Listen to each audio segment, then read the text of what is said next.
différents moments dans le front de gauche et qui ont décidé de se rassembler pour peser, parce que nous pensons que dans la situation politique actuelle, vu les urgences, l'heure n'est pas à cultiver les différences, mais au contraire à rassembler, à unifier la gauche radicale.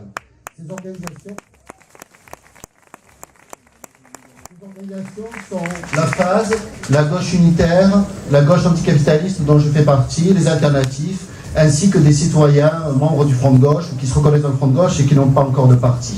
Je disais que l'heure n'était pas à cultiver les différences, parce que le climat ces dernières semaines est relativement inquiétant.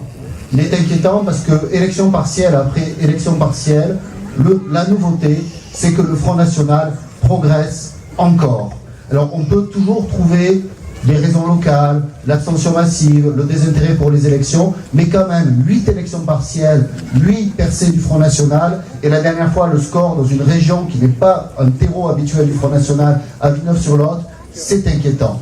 Inquiétant aussi, c'est que derrière la poussée du Front National, on voit renaître de petits groupes fascistes, de petits groupes d'ultra-droite qui multiplient les actes de violence homophobes, actes de violence contre les militants de gauche ou d'extrême gauche, comme avec Clément Méric, actes de violence contre les musulmans, les femmes musulmanes, dont certains ont été battus, par exemple, dans la banlieue parisienne. Ce climat-là est inquiétant parce que nous savons que le Front National en France est beaucoup plus élevé que n'était par exemple l'extrême droite en Grèce il y a quelque temps. Et on a bien vu en Grèce un groupe ouvertement néo-nazi qui est l'Ordre Doré, aujourd'hui faire une percée telle qu'elle peut terroriser certains quartiers et se présenter comme une alternative politique en utilisant la violence. Donc il y a évidemment un climat inquiétant. Alors, il ne s'agit pas de dramatiser, il ne s'agit pas de partir battu, parce que parfois on entend dans les réunions, de toute façon tout est foutu, regardez, les gens ils ne veulent pas pour le Front de gauche, ils veulent le Front National. Non, il ne s'agit pas de partir battu, mais il y a effectivement de quoi s'inquiéter.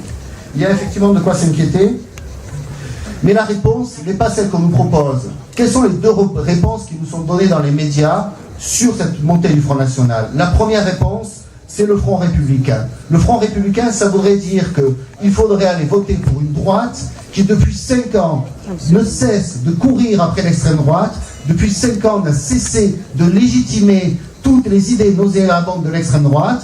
On a vu d'ailleurs Villeneuve-sur-Lot, c'était quelqu'un qui était de la droite populaire, donc la droite de la droite, et le Front républicain, ça serait voter pour eux, pour faire barrage au Front National. Non, ce n'est pas une réponse. Là,